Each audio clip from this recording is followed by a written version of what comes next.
Good evening. I am Akshaya. I had an All India rank of 2627 in the year 2020, and now I'm doing third year MBBS in AIMS Nagpur. ഇന്ന് പഠിക്കാൻ പോകുന്ന part 2 of biomolecules. അപ്പം ഞാൻ ആദ്യം ഇന്നലെ പഠിപ്പിച്ചതിന്റെ just revise ചെയ്യും and will continue with the rest of the chapter. ഇതും കൂടി കഴിഞ്ഞ് NCERT സൊല്യൂഷനും കൂടി സോൾവ് ചെയ്താൽ സമ്മറി കൂടെ നോക്കിയാൽ ദ ചാപ്റ്റർ സോൾവ്. അപ്പം നമ്മൾ പഠിച്ച എന്തൊക്കെയാണ്, ഒരു കെമിക്കൽ കോമ്പോസിഷൻ അല്ലെങ്കിൽ ഒരു ഓർഗാനിക് കമ്പൗണ്ടിനെ എങ്ങനെ അനലൈസ് ചെയ്യാമെന്ന് പഠിച്ചു. അതെങ്ങനെ, ആദ്യം ഒരു ലിവിങ് ടിഷ്യൂ എടുത്ത് അതിനെ ട്രൈക്ലോറോ അസിറ്റിക് ആസിഡിൽ ഗ്രൈൻഡ് ചെയ്ത് ഒരു തിക് സ്ലറി ഒബ്റ്റെയിൻ ചെയ്ത് അതിനെ നമ്മൾ ഒരു കോട്ടൺ അല്ലെങ്കിൽ ചീസ് ക്ലോത്ത് വെച്ച് സ്ട്രെയിൻ ചെയ്തെടുക്കണം. അപ്പൊ നമുക്ക് രണ്ട് ഫ്രാക്ഷൻ കിട്ടും. എന്തൊക്കെ? ഫിൽട്രേറ്റ് അല്ലെങ്കിൽ acid soluble pool and retentate അല്ലെങ്കിൽ ആസിഡ് ഇൻസോലബിൾ ഫ്രാക്ഷൻ. ഇത്രയും ഒബ്റ്റെയിൻ ചെയ്താൽ നമുക്ക് ആസിഡ് സോലബിൾ പൂളിന്റെയും ആസിഡ് ഇൻസോലബിൾ ഫ്രാക്ഷന്റെയും കോൺസ്റ്റുവൻസ് വേറെ വേറെ കണ്ടുപിടിക്കാൻ പറ്റും. നമ്മൾ കമ്പയർ ചെയ്ത് നോൺ ലിവിങ്ങും ലിവിങ് മാറ്ററും. അത് കഴിഞ്ഞ് നമ്മൾ ഇനോർഗാനിക് കോൺസ്റ്റുവൻസിൽ അല്ലെങ്കിൽ ആഷ് അനാലിസിസ് എന്താന്ന് കണ്ടു.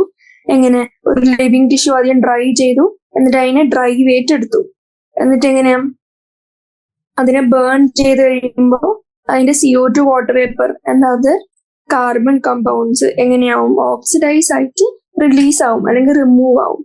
ബാക്കിയുള്ള സാധനത്തിന് നമ്മൾ ആഷ് എന്ന് വിളിച്ചു. ഈ ആഷിലാണ് ഇനോർഗാനിക് എലമെന്റ്സ് ഉള്ളത്. ആൻഡ് നമ്മൾ അങ്ങനെ അതിന്റെ കോൺസ്റ്റുവൻസ് കണ്ടുപിടിച്ചു. പിന്നെ നമ്മൾ അമിനോ ആസിഡ്സിന്റെ ചെറിയൊരു ബ്രീഫ് കണ്ടു. സ്വിറ്റർ അയോണിക് ഫോം എന്താന്ന് ഡിസ്കസ് ചെയ്തു. ലിപ്പിഡ്സ് എങ്ങനെയാന്ന് പഠിച്ചു. ന്യൂക്ലിക് ആസിഡ് ജസ്റ്റ് ഡിസ്കസ് ചെയ്തു. NCERT-ലെ കുറച്ച് ഡയഗ്രംസ് അത് എങ്ങനെയാ പഠിക്കേണ്ടതെന്ന് കണ്ടു, ഇമ്പോർട്ടൻ്റ് ആണെന്ന് പറഞ്ഞു. ആൻഡ് പിന്നെ പ്രൈമറി ആൻഡ് സെക്കൻഡറി മെറ്റബോളൈറ്റ്സ് കണ്ടു. ബയോ മാക്രോ മോളിക്യൂൾസ് ഏതാണ് സ്ട്രിക്റ്റ് ആയിട്ടുള്ള ബയോ മാക്രോ മോളിക്യൂൾസ്, ഏതാണ് സ്ട്രിക്റ്റ് അല്ലാത്തതെന്നൊക്കെ കണ്ടു. അത് കഴിഞ്ഞ് നമ്മൾ പ്രോട്ടീനും പോളിസാക്കറൈഡിനെ കുറിച്ചും പഠിച്ചു. ഇനി എനിക്ക് ഇന്നലെ പറഞ്ഞതിന്റെ കുറച്ച് NCERT-ൽ ഇല്ലാത്ത പുറത്ത് നിന്നുള്ള കുറച്ച് ഇമ്പോർട്ടൻറ്റ് പോയിന്റ്സ്. അതെങ്ങനെ ബയോ മൈക്രോ മോളിക്യൂൾസിൽ എന്തൊക്കെ ഇൻക്ലൂഡഡ് ആണെന്ന് പഠിക്കണം. ആദ്യം ബയോ മൈക്രോ മോളിക്യൂൾസിൽ നേരത്തെ പറഞ്ഞ പോലെ തന്നെ ആദ്യം ഷുഗർ. അതേ ഷുഗർ പോളിമർ ഫോം ചെയ്താൽ അല്ലെങ്കിൽ ഒരു പോളിസാക്രൈഡ് ആയാൽ അതിന്റെ വെയിറ്റ് എന്താവും? 10,000 ഡാൽട്ടണിൽ കൂടുതൽ കൂടിപ്പോവും. അപ്പൊ 10,000 ഡാൽട്ടണിൽ കൂടുതൽ ഉള്ള വെയിറ്റ് ഉള്ള സാധനത്തിനെ നമ്മൾ വിളിച്ചു ബയോ മാക്രോ മോളിക്യൂൾസ്. ആൻഡ് നമ്മൾ അടുത്ത എക്സാമ്പിൾ കണ്ട് amino acid bio micro molecule ആണ്. പക്ഷെ അത് പോളിമർ ചെയ്ത് ഫോം ചെയ്യുന്ന പ്രോട്ടീൻ എങ്ങനെയാണ്? Bio macro molecule. And nucleotides ഏതിന്റെ മോണോമർ ആണ്? ന്യൂക്ലിക് ആസിഡിന്റെ. ന്യൂക്ലിയോടൈഡ്സ് ബയോ മൈക്രോ മോളിക്യൂളും ന്യൂക്ലിക് ആസിഡ് ബയോ മാക്രോ മോളിക്യൂളും ആണ് കണ്ടു. അടുത്തത് നമ്മൾ എന്താ കണ്ടത്? ലിപ്പിഡ് ഒരു സ്ട്രിക്റ്റ് പോളിമർ അല്ല. അത് ഇമ്പോർട്ടൻറ്റ് സെന്റൻസ് ആണ്, സ്റ്റേറ്റ്മെന്റ് ആണ്, നമ്മൾ ഡിസ്കസ് ചെയ്തു. ആൻഡ് ഇനോർഗാനിക് കെമിക്കൽസിന് എന്ത് ചെയ്തു? ആഷ് അനാലിസിസ് ചെയ്തു. ടിഷ്യൂനെ വെറ്റ് വെയിറ്റ് ആദ്യം എടുത്ത് പിന്നെ അത് ഡ്രൈ വെയിറ്റ് ചെയ്ത് കമ്പഷൻ ചെയ്ത് കഴിഞ്ഞ് ഇനോർഗാനിക് കെമിക്കൽസ് കണ്ടു. ആൻഡ് അത് കഴിഞ്ഞിട്ട് എങ്ങനെയാണ് നമ്മൾ ചെയ്തത്? മെറ്റബോളൈറ്റ്സിന് രണ്ട് തരം നമ്മൾ പഠിച്ചു, പ്രൈമറി ആൻഡ് സെക്കൻഡറി. പ്രൈമറിനെ എന്തുകൊണ്ടാണ് അങ്ങനെ പ്രൈമറി എന്ന് പറയാൻ കാരണം they have a direct role in basal metabolism. അതായത് ആ ഓർഗാനിസത്തിന്റെ ബേസൽ മെറ്റബോളിസത്തിലെ ഡയറക്റ്റ് റോൾ അല്ലെങ്കിൽ ഇമ്പോർട്ടൻസ് ഉള്ളതുകൊണ്ട്. എക്സാമ്പിൾ പറയുകയാണെങ്കിൽ ഫോട്ടോസിന്തസിസ്, റെസ്പിറേഷൻ, ഈ ഫങ്ഷൻസിനെ മീഡിയേറ്റ് ചെയ്യുന്ന മെറ്റബോളൈറ്റ്സിനെ നമ്മൾ പ്രൈമറി എന്ന് വിളിച്ചു.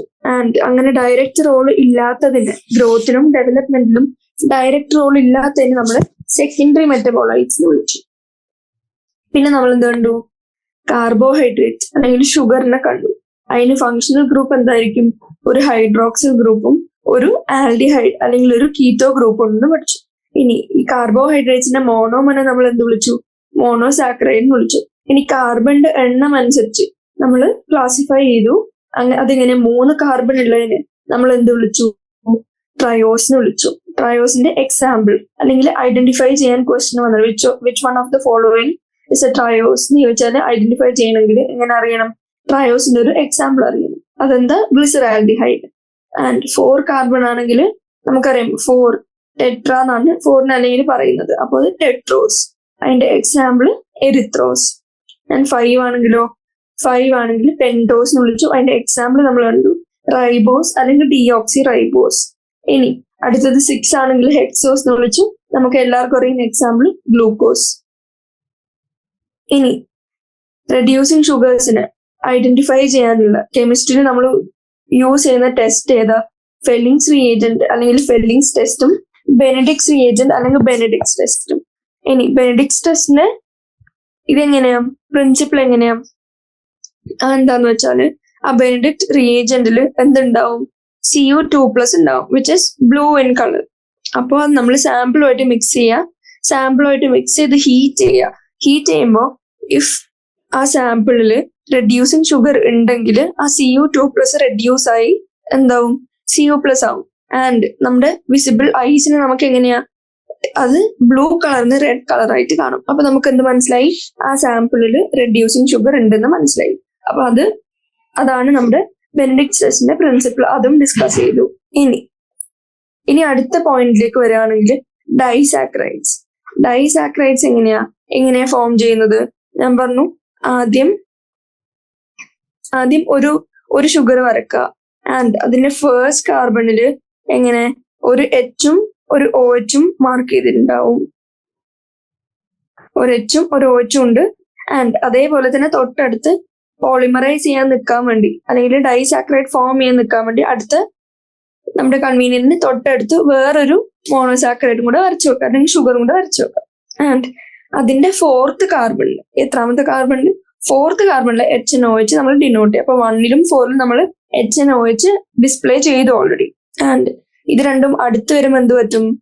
ഒന്നിന്റെ Hഉം ഒന്നിന്റെ OHും കൂടി പോയി വാട്ടർ മോളിക്യൂൾ റിലീസ് ആവും. അങ്ങനെ വാട്ടർ മോളിക്യൂൾ റിലീസ് ആയി നമ്മൾ അടുത്ത ഡയഗ്രത്തിൽ എന്ത് പഠിച്ചു? 1 നമുക്ക് നീട്ടി വരച്ച് അവിടെ ബാക്കി ഇപ്പൊ എന്താ? ഒരു O മാത്രമേ ഉള്ളൂ, കാരണം അതിന്റെ H പോയി ഓൾറെഡി. ആൻഡ് അത് രണ്ടാമത്തെ ഷുഗറിനോട് ലിങ്ക് ചെയ്ത് നമ്മൾ ആ ഡയഗ്രാം വരച്ചു.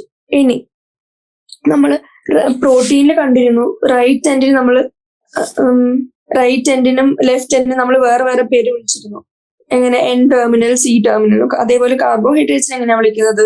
റൈറ്റ് എൻഡിന് R for right, R for reducing end. ഇനി ലെഫ്റ്റ് എൻഡ് ആണെങ്കിൽ നോൺ റെഡ്യൂസിങ് എന്ന് വിളിച്ചു. ആൻഡ് ഈ ഡൈസാക്രൈഡ് ഫോം ചെയ്തപ്പോ ഇതിന് നടുക്കുണ്ടായ ബോണ്ട്, അതിന് നമ്മൾ എന്ത് വിളിച്ചു? α1,4 ഗ്ലൈക്കോസിഡിക് ബോണ്ട്. ആ കോമയുടെയും ബ്രാക്കറ്റിന്റെയും പ്ലേസ്മെന്റ് തെറ്റിക്കാണ്ട് എഴുതണം. വെറുതെ ഹൈഫൻ ഒന്നും കുത്തിക്കയറ്റി എഴുതരുത്. അതേമാതിരി തന്നെ എഴുതണം. α1,4 ഗ്ലൈക്കോസിഡിക് ബോണ്ട് എന്ന് എഴുതി കഴിഞ്ഞു.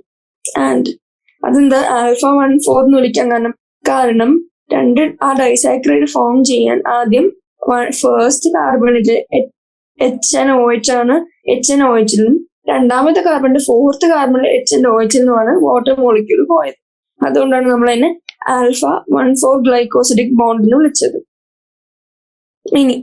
ഇനി ഡൈസാക്രൈഡിന്റെ എക്സാമ്പിൾ നോക്കാണ്. First example sucrose. നമുക്കറിയാം സൂക്രോസ് ഇസ് എ ഡൈസാക്രൈഡ്, അല്ലെങ്കിൽ sucrose is which kind of saccharide എന്ന് വെച്ചാൽ നമുക്ക് പറയേണ്ടത് മോണോസാക്രൈഡ് ആണോ ഡൈസാക്രൈഡിന്റെ എക്സാമ്പിൾ ആണോ. അപ്പൊ നമ്മൾ എന്ത് പഠിച്ചു? ആദ്യം സൂക്രോസ് ഇസ് എ ഡൈസാക്രൈഡ് എന്ന് പഠിച്ചു. ഇനി സൂക്രോസ് ഒരു ഡൈസാക്രൈഡ് ആണ്, പക്ഷെ അതിന്റെ മോണോമേഴ്സ് എന്തൊക്കെ ഒരു ക്വസ്റ്റ്യൻ വന്നാൽ നമ്മൾ എന്ത് ചെയ്യും?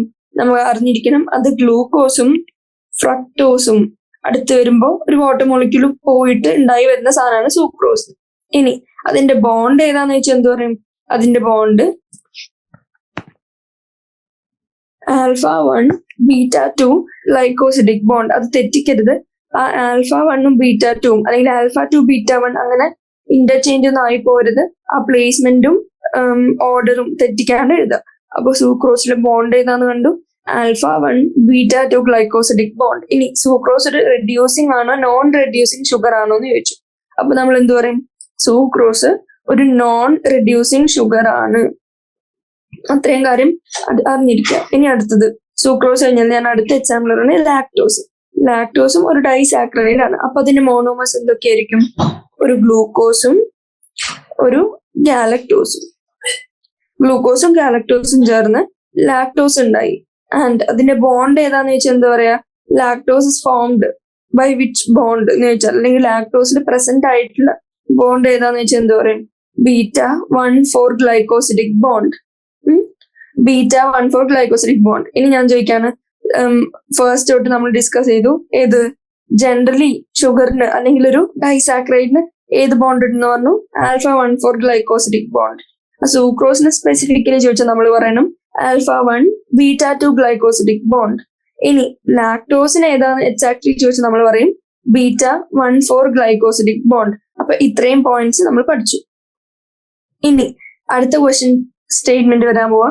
സ്റ്റാർച്ച് ഒരു ഹെട്രോപോളിസാക്രൈഡ് ആണോ ഹോമോപോളിസാക്രൈഡ് ആണോ, and starch which is a dash polysaccharide present in dash. അങ്ങനെയാണ് ക്വസ്റ്റ്യൻ വരുന്നത്, നമുക്ക് എഴുതാൻ അറിയണം. Starch is a homopolysaccharide present in plants, അതായത് സ്റ്റോറേജ് ഫോം ആണ്, എങ്ങനെ എനർജി സ്റ്റോർ ചെയ്യുന്ന ഫോം ആണ് സ്റ്റാർച്ച്, അല്ലെങ്കിൽ എന്താ കഴിക്കുന്ന ഗ്ലൂക്കോസ് ഷുഗർ എല്ലാം അതിന്റെ സ്റ്റോറേജ് ഫോം ആണ് സ്റ്റാർച്ച് എന്ന് അറിഞ്ഞിരിക്കുക പ്ലാന്റ്സിൽ. ഇനി സ്റ്റാർച്ചിന് രണ്ട് ഫോംസ് ഉണ്ട്, അമൈലോസും അമൈലോപെക്റ്റിനും. അടുത്ത ക്വസ്റ്റ്യൻ വരിക, അമൈലോസും അമൈലോപെക്റ്റിനെയും സ്ട്രക്ചറൽ ഡിഫറൻസ് തന്നിട്ട് which one of the following is right അല്ലെങ്കിൽ which one of the following is wrong എന്ന് ചോദിക്കാം. അങ്ങനെ ചോദിച്ചാൽ അമൈലോസിന് എങ്ങനെയാ, അമൈലോസിന് എത്ര യൂണിറ്റ്സ് ഉണ്ട്, 200 to 1000 യൂണിറ്റ്സ് വരെ അമൈലോസിന് പോവാം. ആൻഡ് അമൈലോപെക്റ്റിൻ ആണെങ്കിൽ 2000 to 2 lakh വരെ യൂണിറ്റ്സ് പോവാം. ആൻഡ് അടുത്ത പോയിന്റ് എന്താ വെച്ചാൽ അമൈലോസിന് ഒരു സ്ട്രേറ്റ് ചെയിൻ ആയിരിക്കും ആൻഡ് ബ്രാഞ്ചിങ് ആബ്സെന്റ് ആയിരിക്കും. എങ്ങനെ, അമൈലോസിന് സ്ട്രേറ്റ് ചെയിനും ബ്രാഞ്ചിങ് ആബ്സെന്റും ആയിരിക്കും. പക്ഷെ അമൈലോപെക്റ്റിന് അതേസമയം എങ്ങനെ ബ്രാഞ്ചിങ് ഉണ്ടാവും. അപ്പൊ ബ്രാഞ്ചിങ് ഉണ്ടെന്ന് പറയുമ്പോൾ ഏത് പോയിന്റിലാന്ന് അറിഞ്ഞിരിക്കണം. എവിടെ, α16 പോയിന്റിലാണ് ബ്രാഞ്ചിങ് ഉണ്ടാവുക. α16 കാർബണില് ബ്രാഞ്ചിങ് ഉണ്ടാവും. ആൻഡ് അതിൽ ബോണ്ട് α1,4-glycosidic ബോണ്ട്. അതേപോലെ അമൈലോപെക്റ്റിനും സെയിം. അപ്പൊ ഇങ്ങനെ അമൈലോസും അമൈലോപെക്റ്റിനും തമ്മിലുള്ള ഡിഫറൻസ് കണ്ടു. അത് സ്റ്റാർച്ചിന്റെ രണ്ട് ഫോംസ് ആണെന്ന് പഠിച്ചു. സ്റ്റാർച്ച് ഒരു ഹോമോപോളിസാക്രൈഡ് ആണ്, പ്രസന്റ് ഇൻ പ്ലാന്റ്സ് എന്ന് പഠിച്ചു. ഇനി അടുത്തത് ആനിമൽസിന്റെ അതേപോലെ എന്താ സ്റ്റോറേജ് ഫോം, ഗ്ലൈക്കോജൻ ആണെന്ന് പഠിച്ചു. ആൻഡ് നെക്സ്റ്റ് അടുത്ത ക്വസ്റ്റ്യൻ വരാൻ സാധ്യത ഇനുലിൻ എന്തിന്റെ പോളിമർ ആണെന്ന് ചോദിച്ചാൽ നമുക്ക് അറിഞ്ഞിരിക്കണം. ഇനുലിൻ ഫ്രക്ടോസിന്റെ പോളിമർ ആണ്. ഇതിന്റെ ഫ്രക്ടോസ്, അതായത് ഫ്രക്ടോസ് മോണോമർ ആയിട്ട് വരുന്ന ഒരു പോളിമർ ആണ് ഇനുലിൻ. ആൻഡ് ഇനുലിൻ ഏത് ഫംഗ്ഷൻ ആണ് ഹെൽപ്പ് ചെയ്യുക അങ്ങനെ ചോദിച്ചാൽ എന്ത് പറയും, ഇനുലിൻ ഹെൽപ്പ് ചെയ്യുന്നത് കിഡ്നി ഫംഗ്ഷൻ, ഇനുലിൻ മീഡിയേറ്റ് ചെയ്യുന്നത് കിഡ്നി ഫംഗ്ഷൻ. ഇനി അടുത്ത എക്സാമ്പിൾ സെല്ലുലോസ്. സെല്ലുലോസ് നമുക്കറിയാം പ്ലാന്റ്സിൽ ഒരു സ്ട്രക്ചറൽ മെറ്റീരിയൽ അല്ലെങ്കിൽ സ്ട്രക്ചറൽ കോൺസ്റ്റിറ്റ്വന്റ് ആണ്. ആൻഡ് സെല്ലുലോസ് എങ്ങനെയാ, സ്റ്റേറ്റ്മെന്റ് ക്വസ്റ്റ്യൻ ഇമ്പോർട്ടന്റ് ആണ് ഈ point. Most abundant polysaccharide. Cellulose is the most abundant polysaccharide. And സെല്ലുലോസിൽ ബ്രാഞ്ചിങ് ഉണ്ടോ ഇല്ലയോ അതും അറിഞ്ഞിരിക്കണം. സെല്ലുലോസിൽ ബ്രാഞ്ചിങ് ഇല്ല. അപ്പൊ അത് കഴിഞ്ഞു. ഇനി പോവാണ് കൈറ്റിനിലേക്ക്. കൈറ്റിന്റെ മോണോമർ എന്താ, N-acetyl ഗ്ലൂക്കോസാമീൻ. N-acetyl ഗ്ലൂക്കോസാമീൻ വരുന്ന പോളിമർ ആണ് എന്ത്, കൈറ്റിൻ. ഇനി കൈറ്റിൻ എവിടെയാ പ്രസന്റ് ആയിരിക്കുന്നത്, എക്സോസ്കെൽട്ടൺ ഓഫ് ആർത്രോപോഡ്സ്. പിന്നെ നമുക്കറിയാം കോമൺലി കാണുന്ന എങ്ങനെ ഫംഗൽ സെൽ വാൾ കൈറ്റിനസ് ആണെന്ന് നമ്മൾ ഓൾറെഡി പഠിച്ചിരുന്നു. അപ്പൊ കൈറ്റിന്റെ രണ്ട് എവിടെയൊക്കെ പ്രസന്റ് നമ്മൾ പഠിച്ചു. ഇനി ഞാൻ ചോദിക്കാണ്, ഇനി ഇങ്ങനെ ഒരു ക്വസ്റ്റ്യൻ വന്നു, N-acetyl ഗ്ലൂക്കോസാമിൻ എക്സോസ്കെലിറ്റൺ ഓഫ് ആർത്രോപോഡിലും ഫംഗസിലും ഒക്കെ കാണുന്ന പോളിമറിന്റെ മോണോമർ എന്താ എന്ന് ചോദിച്ചാൽ നമ്മൾ അറിഞ്ഞിരിക്കണം. ആദ്യം അറിഞ്ഞിരിക്കണം എക്സോസ്കെലിറ്റണിലും ഫംഗൽ സെൽ വാളിലും എന്ത് കോൺസ്റ്റന്റ് ആയിട്ട് വരുന്നത് കൈറ്റിൻ ആണ്. അപ്പൊ കൈറ്റിന്റെ മോണോമർ N-acetyl ഗ്ലൂക്കോസാമിൻ ആണെന്ന് അറിഞ്ഞിരിക്കുക. അതിന്റെ ഷോർട്ട് ഫോം ആണ് NAG. അപ്പൊ ഇത്രയും കാര്യം പറഞ്ഞു. ഇനി ഇത് ഒന്നും കൂടി റിവൈസ് ചെയ്യുക, നോട്ട്സ് എഴുതി റിവൈസ് ചെയ്യുക. ഇനി നമ്മൾ അടുത്ത പോയിന്റിലേക്ക് പോവാണ്. ഏതാണ്, structure of proteins. Structure of proteins discuss ചെയ്യാൻ പോകുമ്പോൾ ആദ്യം പറയേണ്ടത്, അപ്പൊ നമ്മൾ സ്ട്രക്ചർ ഓഫ് പ്രോട്ടീൻസ് കാണാൻ പോവാണ്. ഇനി സ്ട്രക്ചർ ഓഫ് പ്രോട്ടീൻസിൽ ആദ്യം പറയേണ്ടത്, ഫസ്റ്റ് പ്രോട്ടീൻ എങ്ങനെയാണ് ഫോം ചെയ്യുന്നത്, പ്രൈമറി സ്ട്രക്ചർ. പ്രൈമറി സ്ട്രക്ചർ എന്ന് വെച്ചാൽ എന്താ, അതായത് ഓരോ അമിനോ ആസിഡും കൂട്ടിച്ചേർന്ന് അടുത്തടുത്ത് വന്ന് ഒരു ചെയിൻ പോലെ ഫോം ചെയ്യും, ഒരു ലീനിയർ ചെയിൻ. അതായത് ജസ്റ്റ് ഒരു പ്രൈമറി സ്ട്രക്ചർ അല്ലെങ്കിൽ പ്രൈമറി ഫോം, അതായത് അതിന്റെ ബേസിക് കോൺസ്റ്റന്റ് ആയിട്ടുള്ള അമിനോ ആസിഡ് അല്ലെങ്കിൽ മോണോമർ ഒരുമിച്ച് വന്ന ഒരു സാധാരണ ലീനിയർ ചെയിൻ ഉണ്ടാവും. ഇനി ഈ പ്രൈമറി സ്ട്രക്ചറിന്റെ പ്രത്യേകത എന്താന്ന് വെച്ചാൽ അത് ഫങ്ഷണൽ ഫോം അല്ല, അതായത് ബയോളജിക്കൽ ഫങ്ഷൻസ് ഒക്കെ കാണിക്കുന്ന പ്രോട്ടീൻസിൽ കാണുന്ന സ്ട്രക്ചർ അല്ല. പിന്നെന്താ, പക്ഷെ ഫങ്ഷണൽ അല്ലെങ്കിലും സ്പെസിഫിക് ആണ്. സ്പെസിഫിക് ആണെന്നുള്ളതിന്റെ മീനിങ് എന്താന്ന് വെച്ചാല് ഈ പ്രോട്ടീനിലെ ഓരോ അമിനോ ആസിഡും ഈ പ്രോട്ടീനിലെ ഓരോ അമിനോ ആസിഡിനും അതിന്റെ പൊസിഷണൽ ഇൻഫർമേഷൻ ഉണ്ടാവും. അതായത് ഞാൻ ഫസ്റ്റ്, ഇത് സെക്കൻഡ്, ഇത് തേർഡ്, അങ്ങനെ ഒരു ഓർഡറിലായിരിക്കും അത് പ്രസന്റ് ആയിട്ടുണ്ടാവുക. അതും അല്ലാണ്ട് അവർക്കറിയാം അവർ മുമ്പോട്ട് പോയി ഏത് ഫംഗ്ഷൻ ചെയ്യണം, ആ ഒരു ബോധം അല്ലെങ്കിൽ ഇൻഫർമേഷൻ ഓൾറെഡി സ്റ്റോർഡ് അല്ലെങ്കിൽ പ്രീ ഡിസൈഡഡ് ആയിരിക്കും. അതുകൊണ്ട് പ്രൈമറി സ്ട്രക്ചറിനെ നമ്മൾ എന്ത് വിളിച്ചു?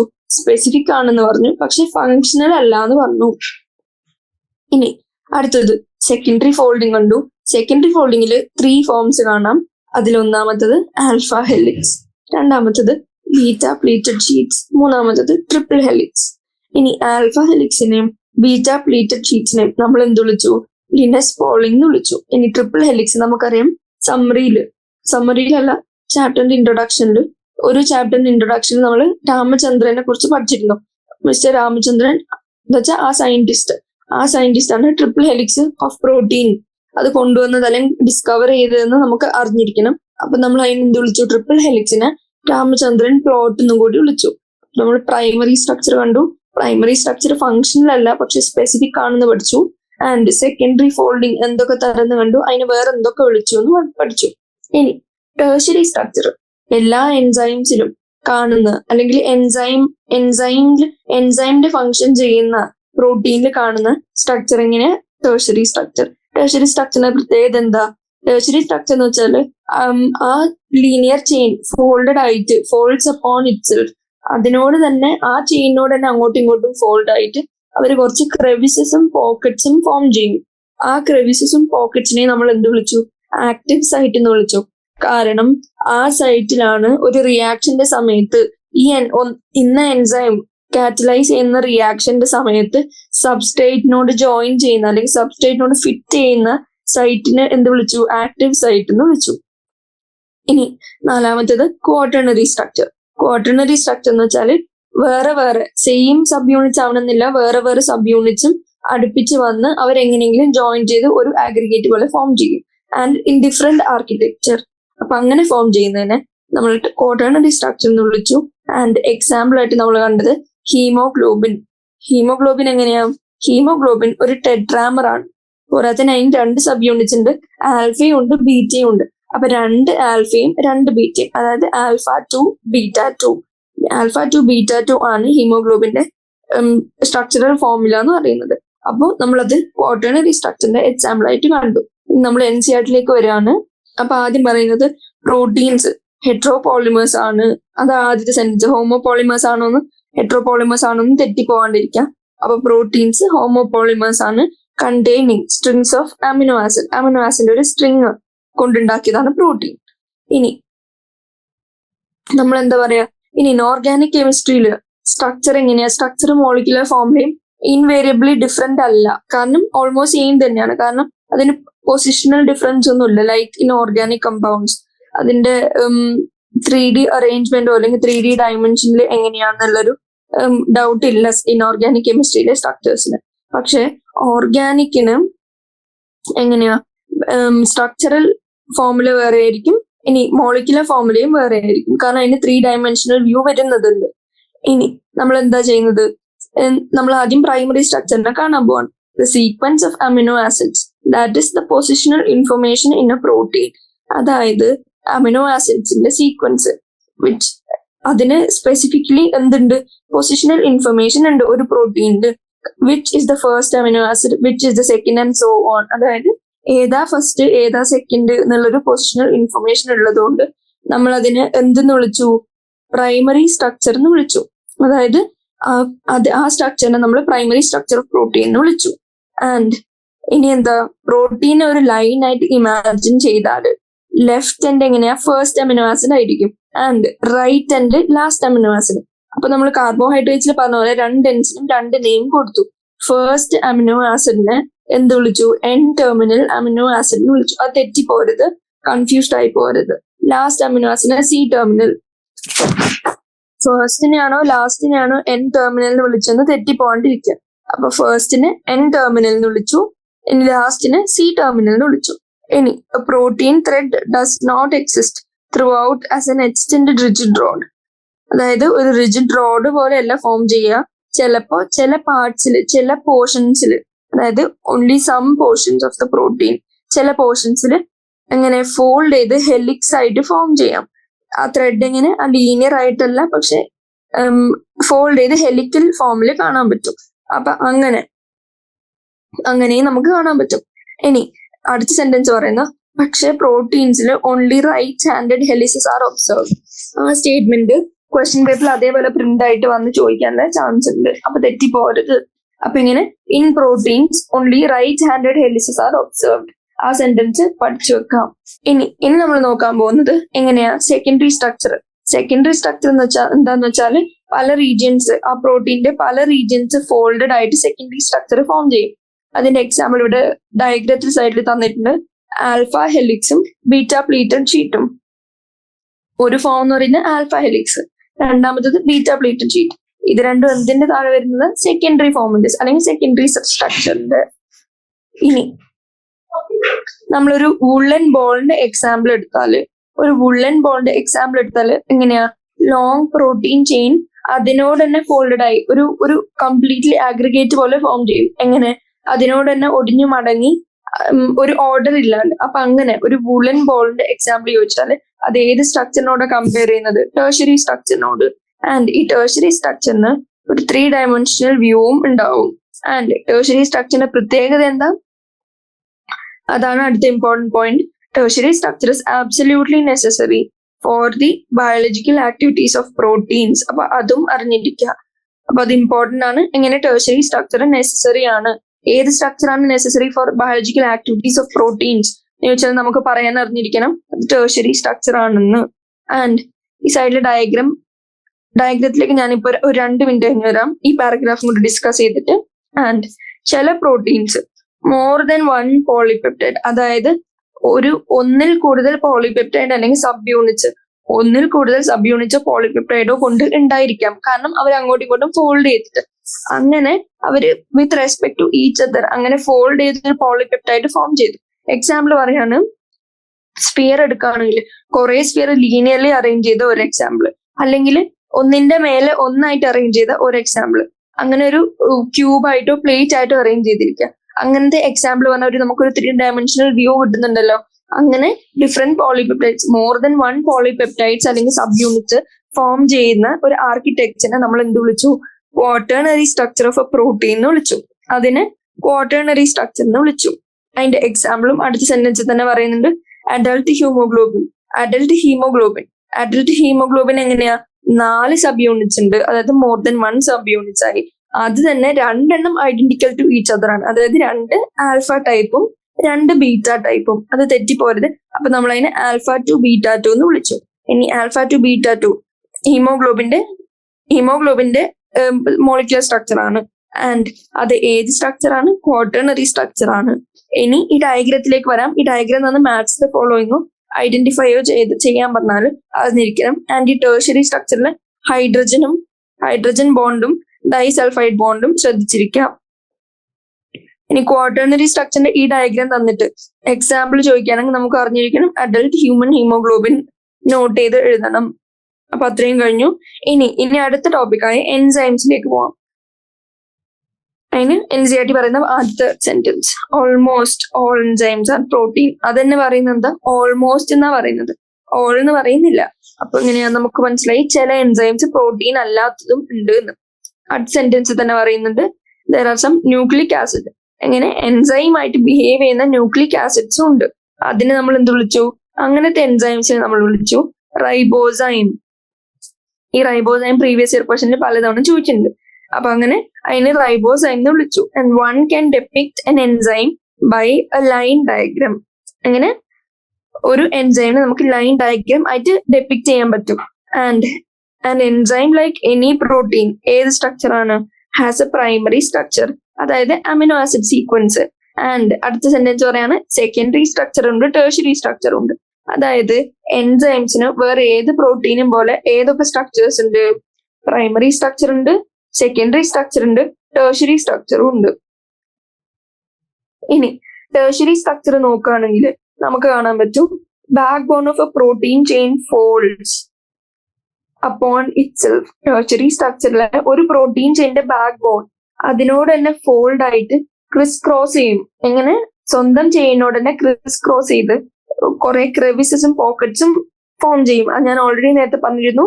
സെയിം ചെയിൻ തന്നെ അങ്ങോട്ടും ഇങ്ങോട്ടും ഫോൾഡ് ചെയ്ത് ക്രിസ് ക്രോസ് ചെയ്ത് എന്തൊക്കെ ഉണ്ടാക്കും? ക്രെവിസസും പോക്കറ്റ്സും ഉണ്ടാക്കും. അങ്ങനെയുള്ള പോക്കറ്റിനെ അല്ലെങ്കിൽ ക്രെവിസസിനെ വിളിക്കുന്നതാണ് ആക്റ്റീവ് സൈറ്റ്. ആക്റ്റീവ് സൈറ്റിന്റെ ഇമ്പോർട്ടൻസ് എന്താ?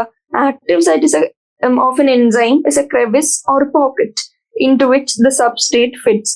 അതായത് ഒരു സബ്സ്ട്രേറ്റ് എൻസൈമിന്റെ പ്രസൻസിൽ പ്രോഡക്റ്റ് ആവാണ്. അപ്പൊ എങ്ങനെയാ ഈ സബ്സ്ട്രേറ്റും എൻസൈമും ആദ്യം ഒരു ഇന്ററാക്ഷൻ ഉണ്ടാവണം, എന്നാലല്ലേ ആ റിയാക്ഷൻ കാറ്റലൈസ് ആവുള്ളൂ. അപ്പോ അങ്ങനെ ഈ സബ്സ്ട്രേറ്റ് എൻസൈമിന്റെ എവിടെ കയറി ഇരിക്കണം അല്ലെങ്കിൽ എവിടെ കയറി ഇന്ററാക്ട് ചെയ്യണം എന്ന് തീരുമാനിക്കുന്നത് ഈ ആക്റ്റീവ് സൈറ്റ് എവിടെയാ അല്ലെങ്കിൽ ഈ ക്രെവിസ് അല്ലെങ്കിൽ പോക്കറ്റ് എവിടെയാ എന്നുള്ളതിന്റെ അടിസ്ഥാനത്തിലാണ്. അപ്പോ ആ ക്രെവിസിനെ അല്ലെങ്കിൽ പോക്കറ്റിനെ into which the substrate fits എന്ത് വിളിച്ചു? ആക്റ്റീവ് സൈറ്റ് എന്ന് വിളിച്ചു. അപ്പൊ എങ്ങനെ അടുത്ത പോയിന്റ് പറയുന്നത്? അങ്ങനെ enzymes with the help of their active site, ആ ആക്റ്റീവ് സൈറ്റിന്റെ സഹായത്തോടെ എൻസൈംസ് എന്തുണ്ടാക്കി? റിയാക്ഷൻ കാറ്റലൈസ് ചെയ്തു at a very high rate. ഒരു നല്ല ഹൈ റേറ്റിൽ എൻസൈം കാറ്റലൈസ് ചെയ്യാൻ ഈ ആക്റ്റീവ് സൈറ്റ് ഹെൽപ്പ് ചെയ്തു. ഇനി enzyme catalyst differ from inorganic catalyst. Inorganic കാറ്റലിസ്റ്റും എൻസൈം കാറ്റലിസ്റ്റും തമ്മിലുള്ള ഡിഫറൻസസ് പറയാണ്. എന്താ ഡിഫറൻസ്? ഡിഫറൻസ് എന്ന് വെച്ചാല് ഇനോർഗാനിക് കാറ്റലിസ്റ്റ് വെരി ഹൈ ടെമ്പറേച്ചറും വെരി ഹൈ പ്രഷറിലും എങ്ങനെ എഫിഷ്യന്റ് ആയിട്ട് വർക്ക് ചെയ്യും. പക്ഷെ നമ്മുടെ എൻസൈംസിന്റെ പ്രത്യേകത എന്താ? എൻസൈംസ് എല്ലെന്ന് പറയുന്നില്ല, പക്ഷെ മോസ്റ്റ്ലി എൻസൈംസ് ഒരു ജനറൽ പോയിന്റ് ആയിട്ട് പറയാം, ഒരു അബവ് 40 ഡിഗ്രി സെൽഷ്യസ് പോയാൽ തന്നെ അത് ഹൈ ടെമ്പറേച്ചർ ഫോർ എൻസൈംസ് ആയി. അങ്ങനെ എൻസൈംസ് ഡാമേജ് ആയി പോകും. അപ്പൊ എൻസൈംസ് ഡാമേജ് ആയി പോകുന്നു അറിയില്ല. പക്ഷെ തെർമോഫിലിക് ഓർഗാനിസംസ് എന്ന് വെച്ചാൽ എന്താ? ഓർഗാനിസംസ് എവിടെ താമസിക്കുന്ന ഓർഗാനിസംസ്? എക്സ്ട്രീം ഹൈ ടെമ്പറേച്ചറിലും പ്രഷറിലും താമസിക്കുന്ന അല്ലെങ്കിൽ സർവൈവ് ചെയ്യുന്ന ഓർഗാനിസംസ്. ആ ഓർഗാനിസംസ് എങ്ങനെയാ? അവർക്ക് അവരുടെ എൻസൈംസിനും ഈ ഒരു സർവൈവിങ് കപ്പാസിറ്റി ഉണ്ട്. എങ്ങനെ? ടു ബി സ്റ്റേബിൾ ആയിട്ടും റീറ്റെയിൻ ചെയ്യാൻ പറ്റും അവർക്ക് കാറ്റലിറ്റിക് പവർ എപ്പോഴും, even at very high temperatures. ഒരു എക്സാമ്പിൾ പറയാൻ, up to 80 to 90 degree Celsius, ഒരു 80 to 90 ഡിഗ്രി സെൽഷ്യസ് വരെ അവർക്ക് അവരുടെ കപ്പാസിറ്റി റീറ്റെയിൻ ചെയ്യാൻ പറ്റും. അപ്പൊ അങ്ങനെ കണ്ടു. Thermal stability is thus an important quality of such enzymes. എങ്ങനെ? തെർമോഫിലിക് ഓർഗാനിസംസിലെ എൻസൈംസിൽ കാണുന്നതാണ് എന്ത്? സ്റ്റെബിലിറ്റി അല്ലെങ്കിൽ തെർമൽ സ്റ്റെബിലിറ്റി. ഇനി നമ്മൾ ഇത്രയും കാര്യം കണ്ടു. സ്ട്രക്ചർ ഓഫ് പ്രോട്ടീൻസ് അതൊന്ന് ജസ്റ്റ് റിവൈസ് ചെയ്യാം. എന്തൊക്കെ സ്ട്രക്ചർ കണ്ടു? പ്രൈമറി സ്ട്രക്ചർ കണ്ടു, സെക്കൻഡറി സ്ട്രക്ചർ കണ്ടു, ടെർഷ്യറി സ്ട്രക്ചർ കണ്ടു, ക്വാട്ടർണറി സ്ട്രക്ചർ കണ്ടു. ഫംഗ്ഷനാലിറ്റി ഇല്ല പക്ഷെ സ്പെസിഫിസിറ്റി ഉള്ള സ്ട്രക്ചർ ഏതാ? Primary structure. ഇനി നമുക്ക് ആൽഫ ഹെലിക്സും ബീറ്റാ പ്ലീറ്റഡ് ഷീറ്റ്സും കണ്ടത് ഏതിലാ? അത് കണ്ടത് സെക്കൻഡറി സ്ട്രക്ചറിൽ. ഇനി 3 dimensional വ്യൂ ഉള്ള ബയോളജിക്കൽ ആക്ടിവിറ്റീസ് ഓഫ് പ്രോട്ടീൻ നിശ്ചയിക്കുന്ന സ്ട്രക്ചർ ഏതാ? Tertiary structure. ഇനി എങ്ങനെയാ? മോർ ദൻ 1 പോളിപെപ്റ്റൈഡോ സബ് യൂണിറ്റ്സോ വെച്ച് ഉണ്ടായി വരുന്ന സ്ട്രക്ചർ ഏതാ? Quaternary structure. അതിന്റെ എക്സാമ്പിൾ എന്താ? Adult human haemoglobin, alpha 2 beta 2 അത്രേ അറിഞ്ഞിരിക്കാം. ഇനി എൻസൈംസ് കണ്ടു.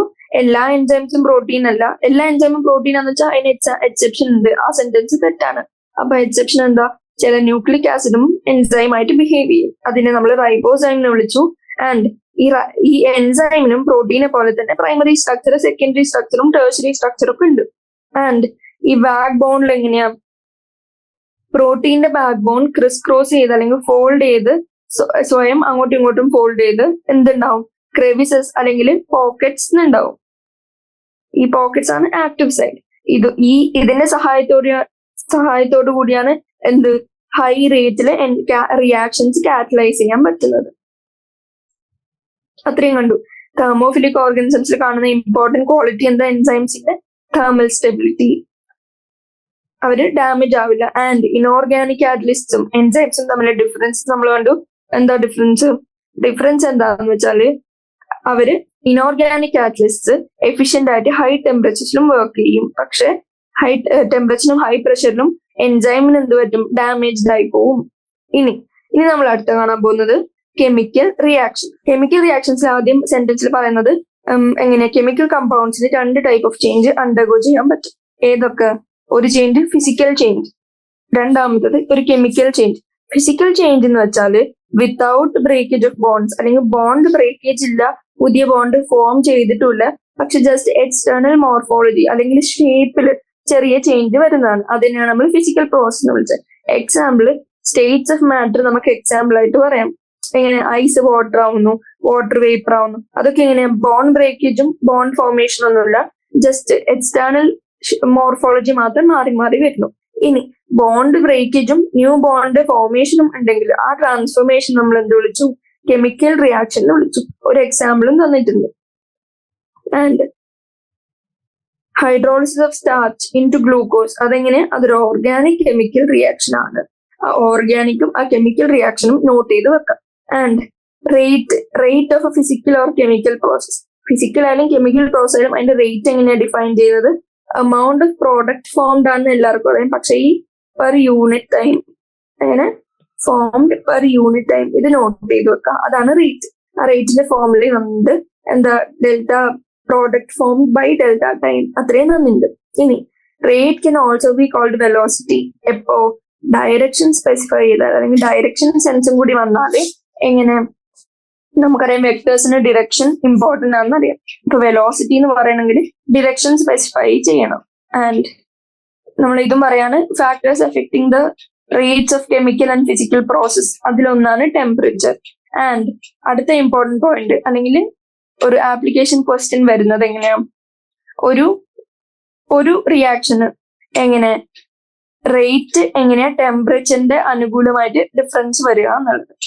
അതെങ്ങനെയാ? റേറ്റ് ഡബിളോ അല്ലെങ്കിൽ ഹാഫോ ആവും for every 10 degree Celsius change. അതായത് 60 to 70 ഡിഗ്രി സെൽഷ്യസിലേക്ക് കൂടിയാൽ റിയാക്ഷൻ എങ്ങനെയാവും, അല്ലെങ്കിൽ റേറ്റ് എങ്ങനെയാവും? റിയാക്ഷന്റെ ഡബിൾ ആവും. ഇനി അതേപോലെ തന്നെ 60 to 50 കുറയാണ് ചെയ്യുമെങ്കിൽ റേറ്റ് എന്താവും? ഹാഫ് ആവും. ആ ഡബിൾസ് അല്ലെങ്കിൽ ഹാഫ് അത് അറിഞ്ഞിരിക്കണം. ആൻഡ് ഡിറക്ഷനും ശ്രദ്ധിക്കണം, കൂടാണോ കുറയാണോ എന്നുള്ളത്. എത്ര ഡിഗ്രി സെൽഷ്യസിനാണ് ഈ ഡബിളും ഹാഫ് ആവുന്നത്? 10 ഡിഗ്രി സെൽഷ്യസ് ചേഞ്ച്. ഇനി നമുക്കറിയാം കാറ്റലൈസ്ഡ് റിയാക്ഷനിൽ എങ്ങനെയാ? റേറ്റ്സ് നല്ല കൂടുതലാണ്. ഏതിനെക്കാട്ടിയും? അൺകാറ്റലൈസ്ഡിനെക്കാട്ടിയും. എക്സാമ്പിൾ പറയുകയാണെങ്കിൽ കാർബൺ ഡൈ ഓക്സൈഡും വാട്ടറും കാർബോണിക് അൻഹൈഡ്രേസിന്റെ പ്രസൻസിൽ കാർബോണിക് ആസിഡ് ഫോം ചെയ്തു. അതിൽ പറയുന്നത് എന്താണ് പറയുന്നത്? എൻസൈം ഇല്ലെങ്കിൽ ഈ റിയാക്ഷൻ ഭയങ്കര സ്ലോ ആയിട്ടായിരിക്കും ഫോം ചെയ്യുക. എക്സാമ്പിൾ എടുക്കുകയാണെങ്കിൽ 1 മണിക്കൂറിൽ 200 മോളിക്യൂൾ ഓഫ് കാർബോണിക് ആസിഡ് മാത്രമേ ഫോം ചെയ്യുള്ളൂ. പക്ഷേ എൻസൈമിന്റെ പ്രസൻസിൽ ഇതേ റിയാക്ഷൻ സൈറ്റോപ്ലാസത്തില് നടത്തിയാല് ഏത് എൻസൈമിന്റെ പ്രസൻസിൽ? കാർബോണിക് അൻഹൈഡ്രേസിന്റെ പ്രസൻസിൽ എങ്ങനെ റിയാക്ഷൻ സ്പീഡ് ചേഞ്ച് ചെയ്യുക? 1 മണിക്കൂറിൽ 200 മോളിക്യൂൾ ഫോം ചെയ്തെടുത്തും എവറി സെക്കൻഡ്, ഈ സെക്കൻഡ് ഇമ്പോർട്ടന്റ് ആണ്, സ്റ്റേറ്റ്മെന്റ് എന്നാൽ തെറ്റിപ്പോരുത്. എല്ലാ സെക്കൻഡിലും എങ്ങനെ 6 lakh മോളിക്യൂൾസ് ആണ് ഉണ്ടാകുന്നത്. 200 മോളിക്യൂളിന് 6 lakh മോളിക്യൂൾസ്. നേരത്തെ 1 hourന്റെ കേസാണ് പറഞ്ഞെങ്കിൽ ഇപ്പൊ പെർ സെക്കൻഡിന്റെ കേസാണ് പറയുന്നത്. അപ്പൊ എങ്ങനെയാ? 10 മില്യൺ ടൈംസ് ആണ് ആ റേറ്റ്, റിയാക്ഷന്റെ റേറ്റ് ആക്സലറേറ്റ് ആയത്. അങ്ങനെ അതൊരു എക്സാമ്പിൾ തന്നിരിക്കാനും എൻസൈമിന്റെ പവർ കാണിക്കാം. And there are thousands of types of enzymes, each catalyzing a unique chemical or metabolic reaction. A multiple chemical reaction when each of the steps is catalyzed by the same enzyme complex or different enzymes. Same enzyme complex or different enzymes വെച്ച് ഒരു ഒന്നിൽ കൂടുതൽ സ്റ്റെപ്പുള്ള ഒരു multi step ആയിട്ടുള്ള chemical reaction നടത്തി കഴിഞ്ഞാൽ അതിന് നമ്മൾ മെറ്റബോളിക് പാത്ത് വേ എന്ന് വിളിക്കും.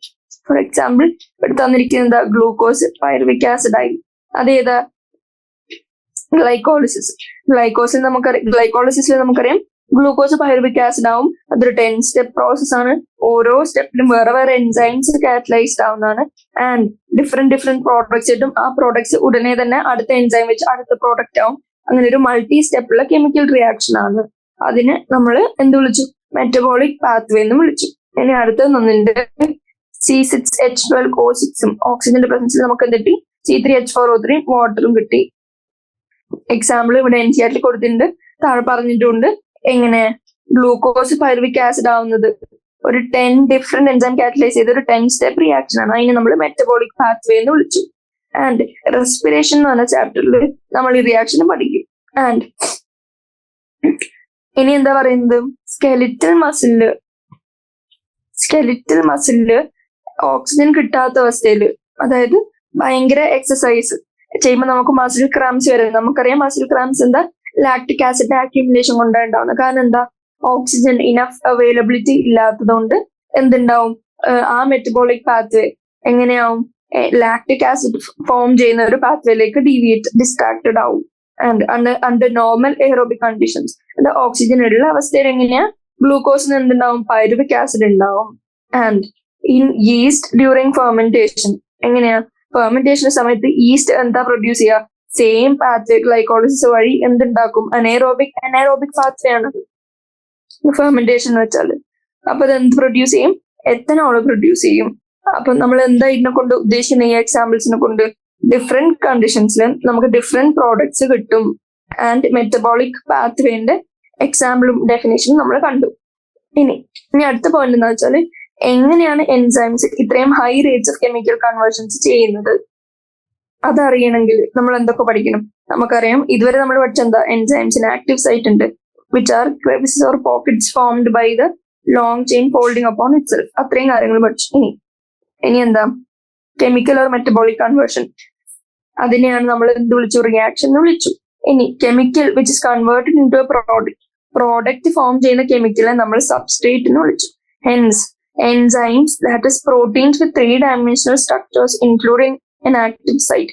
അതായത് എൻസൈംസ് എന്ത് ചെയ്യും, ഒരു സബ്സ്ട്രേറ്റിനെ ഒരു പ്രോഡക്റ്റ് ആയിട്ട് കൺവേർട്ട് ചെയ്യും, അതായത് ഒരു കെമിക്കൽ കൺവേർഷന് കാറ്റലൈസ് ചെയ്യും. ഇനി നമുക്ക് നേരത്തെ ഡിസ്കസ് ചെയ്ത പോയിന്റ് ആണിത്, സബ്സ്ട്രേറ്റിന് ബൈൻഡ് ചെയ്യണം അത് എൻസൈമായിട്ട് കാറ്റലൈസ് ചെയ്യണമെങ്കിൽ, അതാണ് ഈ ആക്റ്റീവ് സൈറ്റ്. ആൻഡ് സബ്സ്ട്രേറ്റ് എന്ത് ചെയ്യും, ഈ ആക്റ്റീവ് സൈറ്റിലേക്ക് ഡിഫ്യൂസ് ചെയ്യും.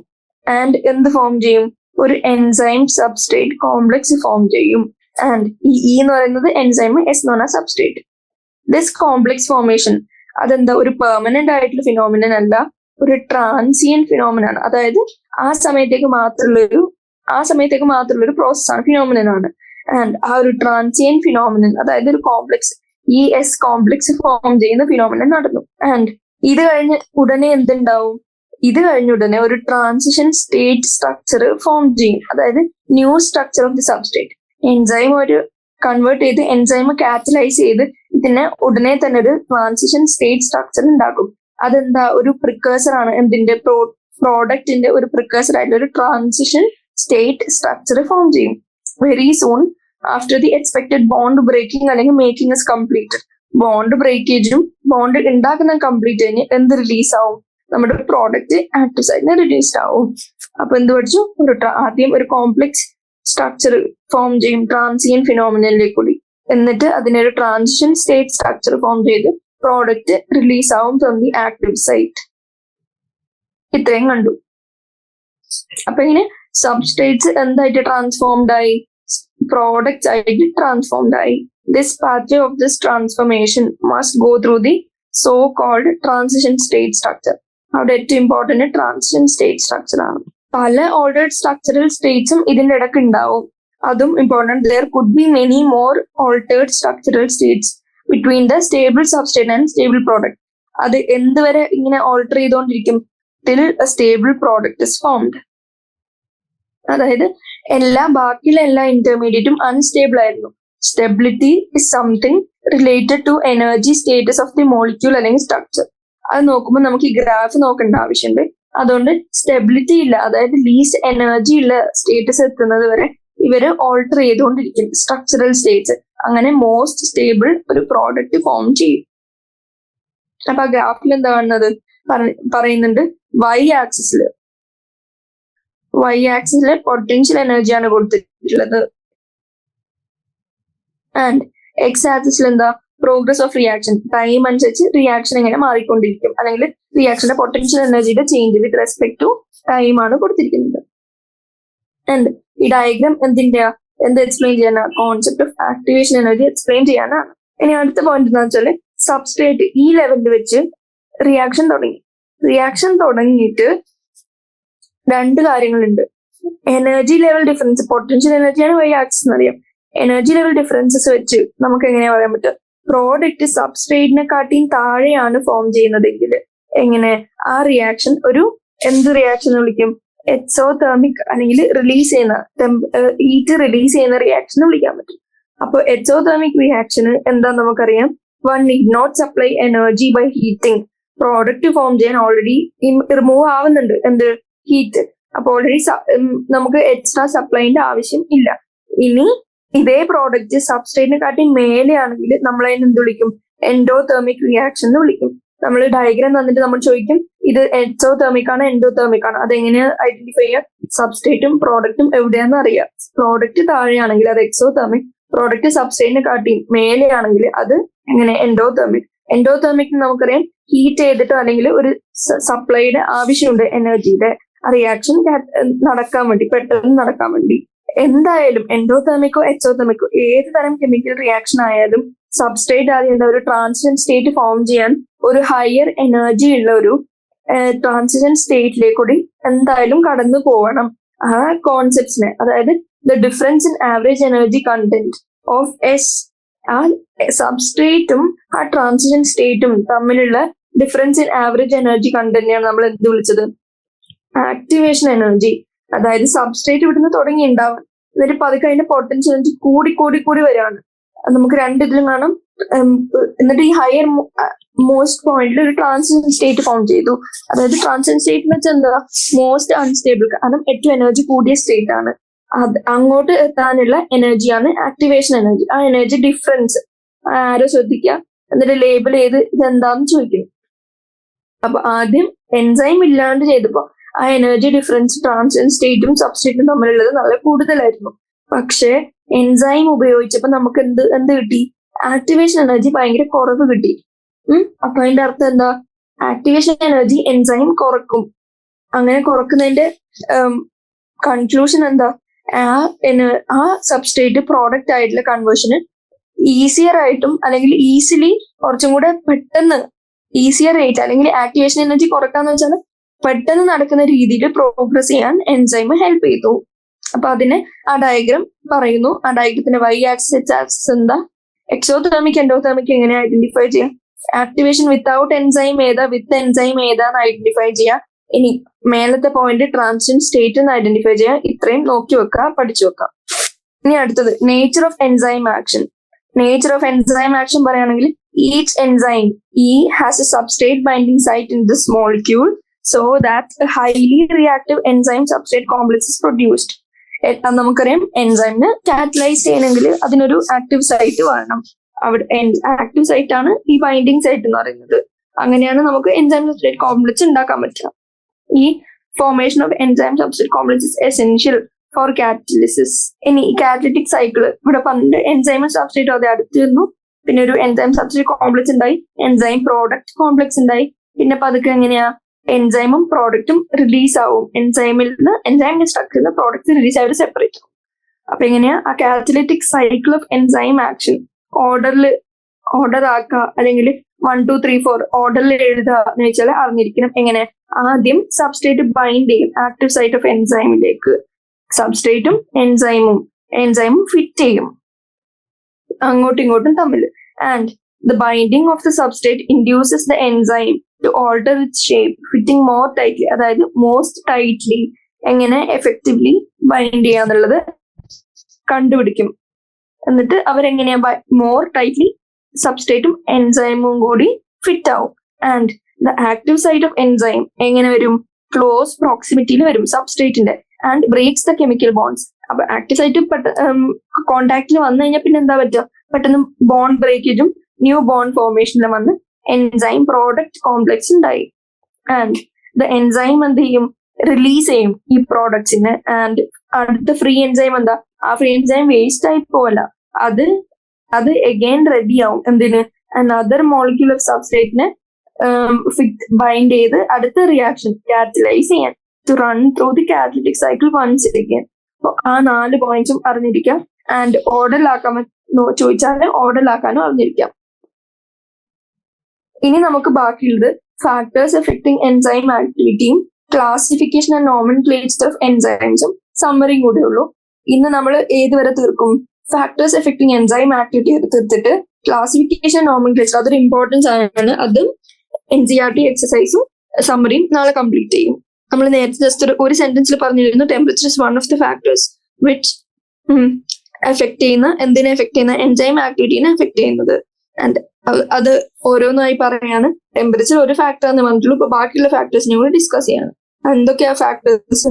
Temperature, pH, change in substrate concentration, ടെമ്പറേച്ചറും pHും കോൺസെൻട്രേഷൻ ഓഫ് സബ്സ്ട്രേറ്റും അതിന്റെ ബേസിസിൽ ഇവിടെ ഒരു എഫക്റ്റ് തന്നിട്ടുണ്ട്. ആ ചേഞ്ച് എങ്ങനെയാന്ന് കാണിക്കാൻ നമുക്ക് ആ സെന്റൻസ് വായിച്ചു നോക്കാം. ടെമ്പറേച്ചർ നമുക്കറിയാം എൻസൈംസ് ഭയങ്കര ഹൈ ടെമ്പറേച്ചറിൽ വർക്ക് ചെയ്യില്ല.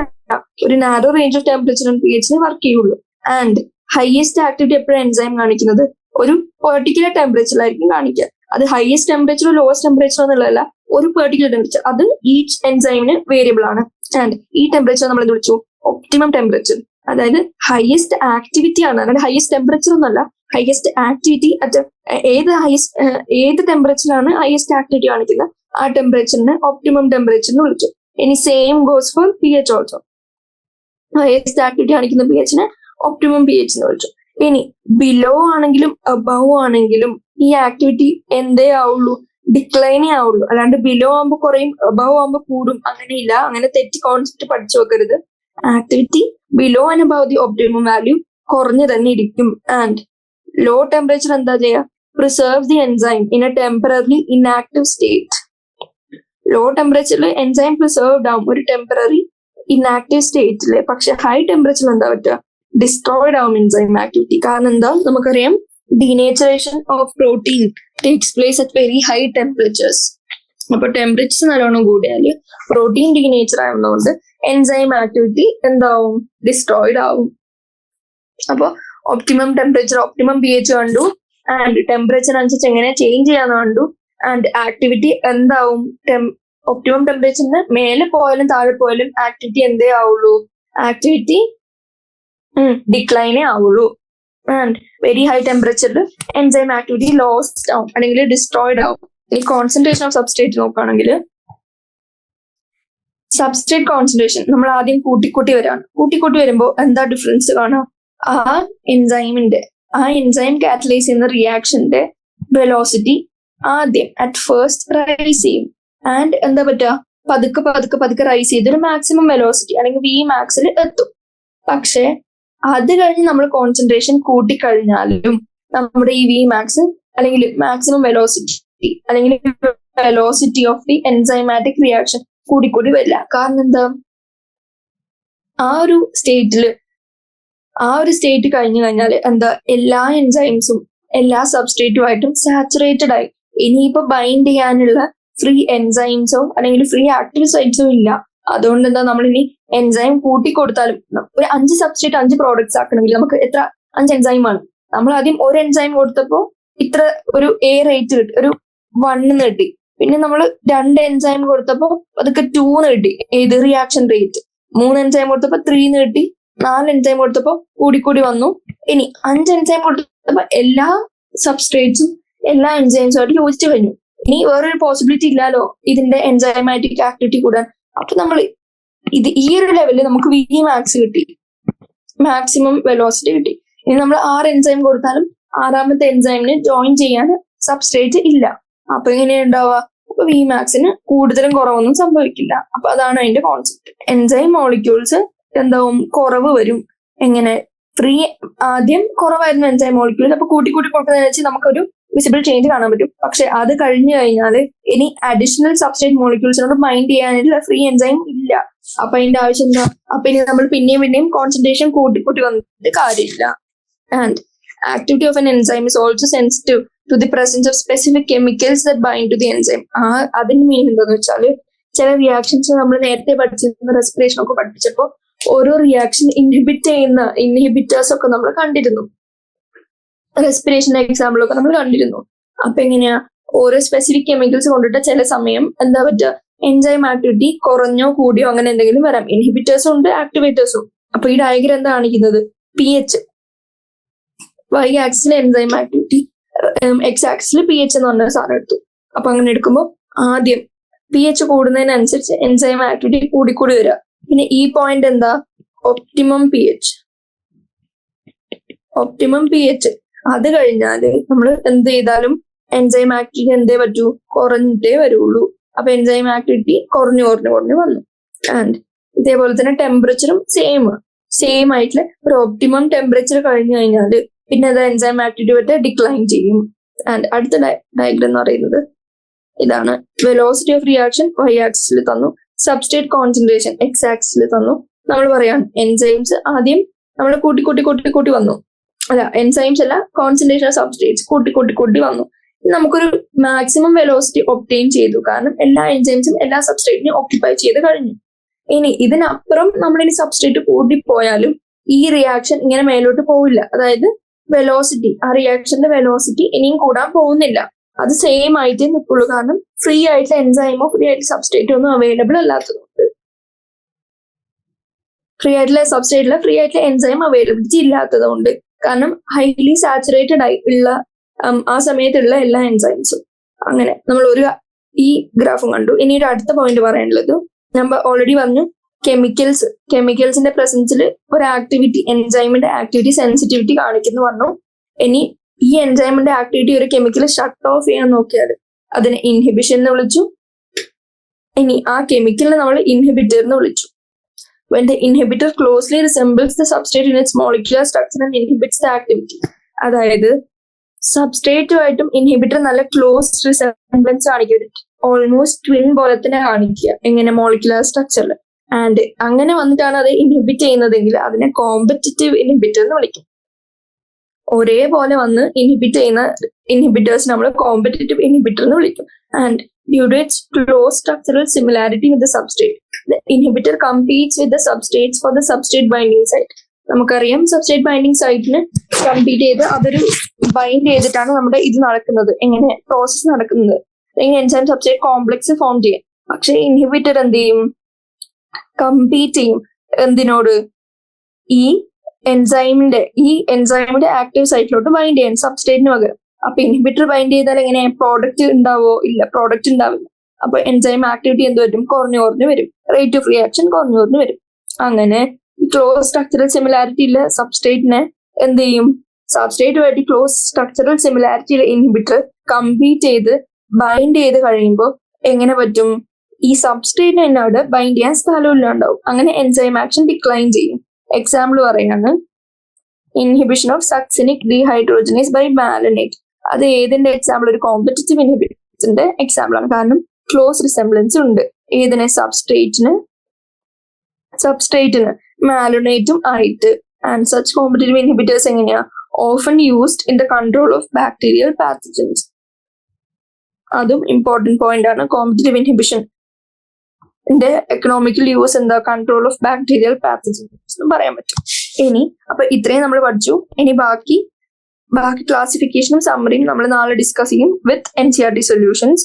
അപ്പോൾ ഇത്രയും പഠിച്ചത് റിവൈസ് ചെയ്യുക, കുറച്ച് ക്വസ്റ്റ്യൻസ് സോൾവ് ചെയ്യുക, എന്നിട്ട് എന്താ ചെയ്യുക? NCERT വായിക്കുക, ഒന്നും കൂടി പിന്നെ റിവൈസ് ചെയ്തുകൊണ്ടിരിക്കുക, ആൻഡ് എക്സ്ട്രാ ക്വസ്റ്റ്യൻസ് സോൾവ് ചെയ്യുക. അപ്പൊ അത്രയേ ഉള്ളൂ. ഇന്നത്തെ ക്ലാസ് കഴിഞ്ഞു. Thank you.